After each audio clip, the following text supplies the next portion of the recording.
अपने आप को कानून के हवाले करने आया हूं। ये सुनकर वहां पे आसपास में जो भी मौजूद पुलिस वाले से थोड़े चौंके। फिर उन्होंने उससे पूछा कि अच्छा तुमने किया है? उसने कहा मैंने एक कत्ल किया और करीब 18 घंटे हो चुके हैं उस कत्ल को किए हुए, पर अब मैं अपने आप को हवाले करना चाहता हूं। ये सुनते ही कि अब सामने एक कातिल खड़ा है, पुलिस वाले भी अलर्ट मोड पर आए।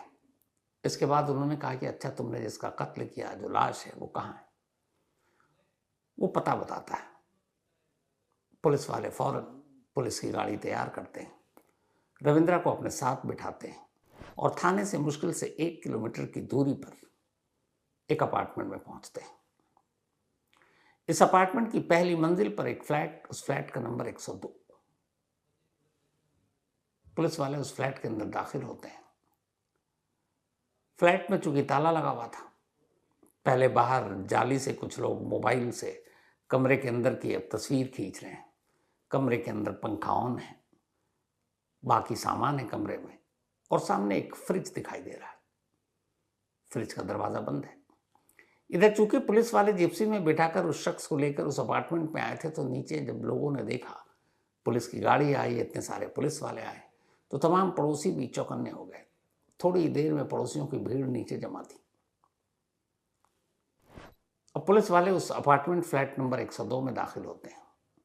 अंदर जब दाखिल होते हैं तो रविंद्रा 2 तरफ इशारे करता है पुलिस को। पहला इशारा उसका फ्रिज की तरफ था। एक पुलिस वाला आगे बढ़ता है, फ्रिज का दरवाजा खोलता है। नीचे का जब दरवाजा खोला गया तो अंदर फ्रिज लगभग खाली। उसके अंदर 2 कटोरियां रखी हुई छोटी छोटी, 2-3 बैंगन है और ट्रे टाइप की कुछ चीज। इसके बाद अब ऊपर का डोर खोला जाता है, जो फ्रीजर है, जिसके अंदर अमूमन हम बर्फ जमाने के लिए या ऐसे खाने या ऐसी चीज़ें, आइसक्रीम जैसी चीज़ें जिसको फ्रोजन कर सके, उसको रखते हैं। जब ऊपर का डोर खुला तो ऊपर के सारे ट्रे और सारी चीज़ें गायब थी। एक बड़ी सी पॉलीथिन, और उस पॉलीथिन के अंदर कुछ ऐसा लगा जैसे ठुसा हुआ है, वो रखा हुआ है। पुलिस वाले उस पॉलीथिन को नीचे उतारते हैं, पॉलीथिन खोलते हैं। उस पॉलीथिन के अंदर एक इंसान का धड़ था, मतलब गर्दन से नीचे और कमर के ऊपर तक का हिस्सा। उस धड़ के दोनों हाथ गायब, सिर गायब, दोनों पैर गायब। पुलिस वालों को लगा कि रविंद्र ने जो कुछ थाने में कहा सच था। अब इसके बाद रविंद्र उसी कमरे में एक बेड की तरफ इशारा करता है। एक पुलिस वाला उस बेड के पास जाता है।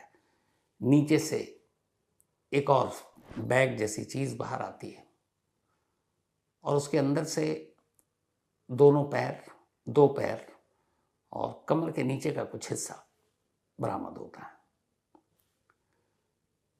रविंद्र की निशानदेही पर इस घर के फ्रिज से एक इंसान का धड़, 2 पैर, कमर के नीचे के हिस्से के कुछ चीजें बरामद हो चुकी थी। अब रविंद्र फिर आगे कहानी सुनाता है। पुलिस वाले फिर नीचे उतरते हैं। कुछ पुलिस वाले वो जो लाश के टुकड़े मिले उसे लेकर अस्पताल की तरफ जाते हैं, जबकि बाकी पुलिस वाले पुलिस की एक जिप्सी में बैठते हैं और रविंद्र को लेकर दूर निकल जाते हैं। इस दौरान में Andhra Pradesh forensic science lab की टीम भी मौके पर बुला ली गई थी। अब इन लोगों का रुख था एक जंगल। ये लोग जंगल में पहुंचते हैं, जंगल में इधर उधर भटकते हैं। फिर रविंद्र एक तरफ इशारा करता है, वहां जाते हैं। कुछ अधजली सी चीजें मिलती हैं, पुलिस उसे अपने कब्जे में लेती है। फॉरेंसिक टीम की निगरानी में वो 2 हाथ और एक सर था। इस तरह एक इंसान की लाश कंप्लीट हो गई। धड़ फ्रिज में मिला, पैर बेड के नीचे, दोनों हाथ और सर जंगल में। अब रविंद्र पुलिस की कस्टडी में। कातिल हालांकि सरेंडर उसने खुद किया। इसके बाद फिर से जांच करने के लिए पुलिस उसे दोबारा लेकर उस अपार्टमेंट में जाती है। अब तक लोगों को पता चल चुका था कि इस फ्लैट में एक कत्ल हुआ है और फ्रिज के अंदर से लाश मिली है। श्रद्धा वॉलकर और आफ्ताब पूनावाला ने का जो केस है, उसने पूरे देश में फ्रिज और फ्रिज की कहानी को घर घर तक पहुंचा दिया। लोगों को गुस्सा आया, चेहरा ढका हुआ था, फिर भी उन्होंने रविंद्र को मारना शुरू कर दिया। पुलिस ने उसे बचाया, बड़ी मुश्किल से वहां से निकाल कर ले गई। अब एक घर से आधी अधूरी लाश और जंगल से बाकी की टुकड़े पुलिस बरामद कर चुकी। रविंद्र खुद कन्फेस कर चुका। अब पुलिस के सामने सिर्फ पूरी कहानी आनी बाकी थी। फिर रविंद्र ने कहानी शुरू की और इस तरह से पूरी कहानी कंप्लीट हुई। रविंद्र की जो पूरी कहानी थी वो कुछ यूं थी। 2021 की बात है। तब रविंद्र नेवी में नौकरी नहीं कर रहा था, विशाखापट्टनम में रहता था और नौकरी की तलाश कर रहा था। इसी दौरान एक ऐप पर, मिंगल ऐप, वो यूज करता था। एक दिन एक लड़की से उसकी बातचीत शुरू हुई। उस लड़की का नाम था मोनिका। कुछ दिनों तक मिंगल ऐप पर दोनों बातचीत करते रहे। फिर इसी बातचीत के दौरान बहुत सारी चीज़ें दोनों की मिली, दोनों में दोस्ती हो गई। और सबसे अच्छी बात इन दोनों के लिए थी कि दोनों विशाखापट्टनम के थे। तो जब एक दूसरे को पता चला कि दोनों विशाखापट्टनम के हैं तो फिर ये हुआ कि मिलने मिलाने की बात की जाए। फिर उसी मिंगल ऐप के ज़रिए मोबाइल नंबर एक्सचेंज हुए और अब दोनों विशाखापट्टनम के कभी किसी पार्क में, किसी थिएटर में, किसी मॉल में मिलने जुलने लगे। धीरे धीरे ये दोस्ती प्यार में बदल गई। वक्त बीतता रहा। 21 में ये सिलसिला शुरू हुआ, 22, 23, फिर 24 आ गया। 3 साल दोनों के रिलेशनशिप के हो चुके थे। पर 2024 ने कुछ और ही लिख रखा था। 2024 में रविंद्र की शादी हो गई, लेकिन शादी मोनिका से नहीं हुई, बल्कि एक दूसरी लड़की से हुई। इस शादी की जानकारी मोनिका को भी थी। शादी हो गई, 24 में शादी हुई। अब शादी के बाद थोड़ा मिलना जुलना मोनिका से कम हुआ, लेकिन दोनों का प्यार बना रहा। जब मौका मिलता कभी कभार मिल लेते। अब 2025 आ चुका था। 25 का शुरुआती महीना था। पहले 24 में शादी हुई। 25 के शुरुआती महीने में ही रविंद्र की नौकरी नेवी में लग गई।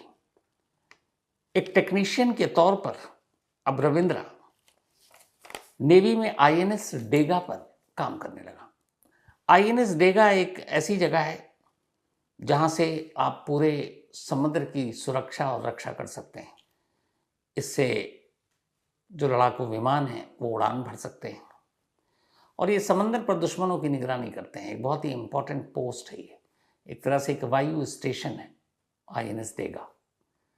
एक वायु स्टेशन एक बड़े से जहाज़ पर, जिससे जंगी जहाज़ उड़ान भरें, लैंड करें और किसी भी इमरजेंसी में वो फौरन एक्शन लें। तो इसी आईएनएस डेगा पर अब उसकी जॉब लग गई। एक बतौर टेक्नीशियन वो काम करने लगा। इधर नौकरी लगी, उधर दूसरी खुशखबरी आई। पता चला कि रविंद्र बाप बनने वाला है, उसकी वाइफ प्रेग्नेंट है। लेकिन इन सारी चीज़ें होने के बावजूद मोनिका और उसके रिश्ते अभी भी फल फूल रहे थे। इस दौरान में ये हुआ कि कई बार मोनिका ने पैसे मांगे, रविंद्र ने उसे दिए। लेकिन फिर धीरे धीरे अब चूंकि मिलना जुलना कम हो रहा है, वो नौकरी भी कर रहा है, घर पे पत्नी भी है, तो कई बार मोनिका को जब वो पैसे नहीं देता तब वो उसे कहती कि मैं तुम्हारी पत्नी को हमारे रिश्ते के बारे में सब कुछ बता देंगे। वो उसे समझाता, फिर पैसे देता। इस तरह कर कर के पिछले 3-4 सालों में करीब 3.5 लाख रुपए वो मोनिका को दे चुका था। अब इसी दौरान में पत्नी प्रेग्नेंट थी। डिलीवरी का वक्त आ रहा था और इसी अप्रैल में, जो कल से महीना शुरू हो रहा है, उससे पहले का वक्त था। लेकिन मार्च में ही डिलीवरी हो गई और रविंद्र एक बेटे का बाप बन गया। अब चूंकि वो गर्भवती थी तो डिलीवरी के लिए मोनिका अपने मायके चली गई। अब विशाखापट्टनम में अपने घर में रविंद्र अकेला था। इस दौरान में मोनिका उसे लगातार फ़ोन करती, पैसे मांगती। पत्नी मायके में है, घर पे वो अकेला है, परेशान भी है कि कब तक पैसे दूंगा, और वो ये भी धमकी दे रही है कि तुम्हारी पत्नी को अपने रिश्ते के बारे में सब बता देंगे। 29 मार्च की रात की बात है। 29 मार्च की रात रविंद्र मोनिका को फ़ोन करता है, कहता तुम घर आ जाओ, घर पर कोई है नहीं, पत्नी गई हुई है और तुमसे बातें करनी है। मोनिका घर आ गई। जब घर आई तो फिर दोनों में बातचीत शुरू हुई पैसे की भी बात हुई और धमकी की भी बात हुई। पहले बातचीत समझाने की बात थी, लेकिन फिर धीरे धीरे ये बातचीत झगड़े में बदल गई। उसके बाद झगड़ा इस कदर बढ़ा कि रविंद्र ने अपने दोनों हाथों से मोनिका का गला घोट दिया इसी 102 नंबर फ्लैट में, जिसके आसपास तमाम पड़ोसी थे। लेकिन इनके झगड़े या लड़ाई किसी की भी आवाज़ किसी भी पड़ोसी के कानों तक नहीं गई। थोड़ी देर के बाद बिल्कुल निर्जीव मोनिका अब गिर पड़ी। रविंद्र ने देखा उसकी सांसें थम चुकी थी। जिस तरह से उसने गला दबाया था उसके बचने की गुंजाइश भी नहीं थी। गुस्से में पहले से था, लेकिन जब अब उसे पता चला कि मोनिका मर चुकी है, तब वो घबराया कि अब क्या करें, लाश का क्या करें। कुछ देर तक वो उसी लाश के करीब बैठा रहा, सोचता रहा, और तभी अचानक उसके दिमाग में श्रद्धा और आफ्ताब पूना वाला केस घूम गया। ये कहानी देश के हर घर तक पहुंच चुकी थी। ये उसने पुलिस को पूछताछ में बताया। जब उसे लगा कि लाश को कैसे ठिकाने लगाना है, तब आफ्ताब और श्रद्धा का केस जब उसके दिमाग में घूमा, तो उसने कहा कि लाश के टुकड़े कर किश्तों में इसको ठिकाने लगा देंगे। लेकिन उसके पास कोई तेज धार चाकू था नहीं। दरवाज़ा बंद किया और शाम के ही वक्त, बल्कि रात ज़्यादा बीती नहीं थी, वो पास की एक दुकान में गया एक तेज धार चाकू या आरी खरीदने के लिए। इत्तेफाक से उस दुकानदार के पास इतना बड़ा चाकू था नहीं, किचन नाइफ छोटा वाला था। उसने उसे छोड़ दिया, वापस घर आया। घर आने के बाद ऑनलाइन उसने एक बड़े और तेज धार चाकू का ऑर्डर किया। घंटे भर के अंदर चाकू डिलीवर भी हो गया। इसके बाद अब वो आराम से घर में बैठता है और उस लाश के 3 अलग अलग टुकड़े करता है। पहले सर को धड़ से अलग करता है, फिर दोनों हाथों को अलग करता है, फिर दोनों पाँव को। इसके बाद इन सारी चीज़ों को अलग करने के बाद वो धड़ को एक पॉलीथीन में पैक करता है, फ्रीज़र से ऊपर से सारा सामान बाहर निकालता है और वो उसमें फिट कर देता है। पहले उसका ये भी था कि बाकी के लाश के टुकड़ों को फ्रिज के नीचे रखेंगे, तो फ्रिज के नीचे के भी ट्रे वरे उसने हटा दिए। लेकिन फिर उसे ख्याल आया कि आज रात को ही ठिकाने लगा देते हैं। इसके बाद उसने जो दोनों पैर थे और कमर के निचले का हिस्सा, उसको एक ट्रॉली बैग में रखा और घर के अंदर रख दिया। बाकी के जो हिस्से थे, सर और हाथ, उसे अलग रखा। फिर जब रात का अंधेरा हुआ तो वो सर और दोनों हाथ को लेकर घर से 60 किलोमीटर दूर एक जंगल में पहुंचता है और उस जंगल में ले जाकर उसे जला देता है। साथ में मोनिका के मोबाइल को भी जला देता है। ये सब करने के बाद वो घर लौटता है। घर आने के बाद अब भी फ्रिज में धड़ और दोनों पैर बेड के नीचे पड़ा हुआ है। उसी आलम में वो घर में सो जाता है। सुबह होती है। अब वो इंतज़ार करता है। पहले उसका आइडिया ये था कि रात को ही बाकी के लाश को ठिकाने लगा दें, लेकिन लगा बार बार घर से निकलेंगे, चोर के अंदर डर होता है तो पकड़े ना जाए। तो उसने सोचा अगली रात ठिकाने लगाएंगे और फिर यहाँ से भाग जाएंगे। अब 30 मार्च की तारीख आ चुकी थी। 29 मार्च की रात ये सब कुछ हुआ। 30 मार्च की सुबह हुई। रविंद्र अब बेचैन होने लगा। एक डर भी कि पकड़े ना जाएं, एक डर भी कि कोई घर में ना आ जाए, एक डर भी कि कहीं लाश के टुकड़ों की सच्चाई सामने ना आ जाए, एक डर ये भी कि जो कल रात उसने लाश ठिकाने लगाए कहीं किसी की नज़र ना पड़ी हो, एक डर ये भी कि मोनिका के घर वाले रात तक, पूरी रात इधर ही थी, कहीं ढूंढने ना लगे और घर वाले पुलिस के पास ना जाए और पुलिस उस तक ना पहुंच जाए। तो ऐसे तमाम डर उसे घेरे हुए थे। दोपहर हो गई। दोपहर को वो और ज़्यादा बेचैन होने लगा। सोचा क्या करूं, भाग जाऊं। तभी उसे ख्याल आया अपने एक दोस्त का, उसका एक बहुत करीबी दोस्त। उसने उसे फ़ोन किया। उसे फ़ोन कर कहा कि कल रात मैंने अपने हाथों से मोनिका को मार डाला। उसका वो दोस्त उसके और मोनिका के इस रिश्ते के बारे में जानता था, क्योंकि वो हर बातें एक दूसरे से शेयर करते थे। जब दोस्त ने फ़ोन पर यह सुना तो पहले तो उसे यकीन नहीं हुआ, पर उसने पूरी कहानी सुनाई कि मैंने मारा, फिर चाकू से काटा, फिर लाश के कुछ टुकड़े मैंने जला भी दिए, पर अभी भी धड़ और दोनों जो पैर हैं वो मेरे घर में हैं और रात को मैं इनको ठिकाने लगा दूंगा और इसके बाद आगे का देखूंगा। उस दोस्त ने कहा कि तू ऐसा मत कर, तू पुलिस स्टेशन जा, अपने जुर्म को कबूल कर और पुलिस को सच सच बता दे, क्योंकि आज नहीं तो कल पुलिस तुझ तक पहुंच जाएगी। तू भागता रहेगा पर कोई फायदा नहीं होगा। इसके बाद दोस्त ने उसे समझाकर फोन काट दिया। अब रविंद्रा को समझ में नहीं आ रहा कि वो दोस्त की बात माने, पुलिस में जाकर गिरफ्तार हो, जेल जाए या फिर विशाखापट्टनम से भाग जाए। काफी उधेड़बुन में अगले कुछ घंटे बीते। फिर ठीक शाम करीब 5 बजे का वक्त रहा होगा, उसने फैसला किया कि वो भागेगा नहीं, न बाकी के लाश के टुकड़ों को ठिकाने लगाएगा। वो पुलिस स्टेशन जाएगा और जाकर अपनी सारी कहानी सुनाएगा। इसी के बाद वो 30 मार्च की शाम गजुका पुलिस स्टेशन पहुंचता है और वहां जाकर पूछता है कौन है इस पुलिस स्टेशन का इंचार्ज, और फिर जाकर कहता है कि मैं सरेंडर करने आया हूँ, मैंने कत्ल किया है और कुछ लाश के टुकड़े मेरे घर पर हैं। फिर पुलिस उसे अपने साथ लेकर उस फ्लैट नंबर 102 पर जाती है, जहाँ फ्रिज और बेड के नीचे से लाश के टुकड़े बरामद होते हैं। फिर जंगल से बाकी की लाश के टुकड़े बरामद होते हैं और इसके बाद अब कोर्ट में उसे पेश किया जाता है। पुलिस हिरासत में है इस वक्त रविंद्रा। आगे की पूछताछ हो रही है कि उसने जो कत्ल का मोटिव बताया है कि ब्लैकमेलिंग और पैसे, क्या वही सच है या इसके पीछे की कहानी कुछ और है। उधर जब ये सारी चीज़ें हुई तो विशाखापट्टनम के लोकल मीडिया में ये खबर आई। जब ये खबर आई तो रविंद्रा की पत्नी के घर तक ये खबर पहुंची, जिसने अभी अभी एक बच्चे को जन्म दिया है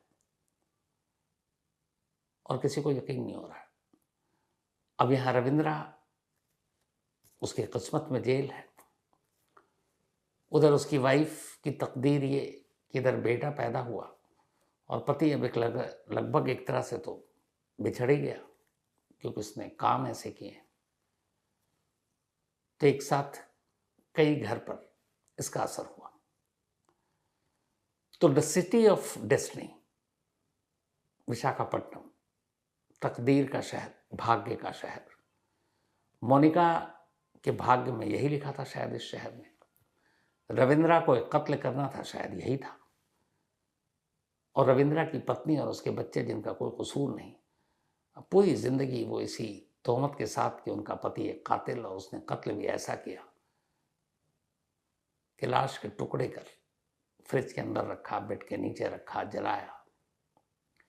वहाँ के लोगों को भी यकीन नहीं हो रहा कि विशाखापट्टनम जैसे शहर में दिल्ली की श्रद्धा और आफ्ताब पूनावाला की कहानी दोहराई जा सकती है, लेकिन ये हुआ। तो ये थी आज की अफसोसनाक कहानी। अब आपसे मुलाकात होगी कल रात 9 बजे किसी नई कहानी के साथ। तब तक अपना और अपनों का ख्याल रखिएगा। Thank you very much.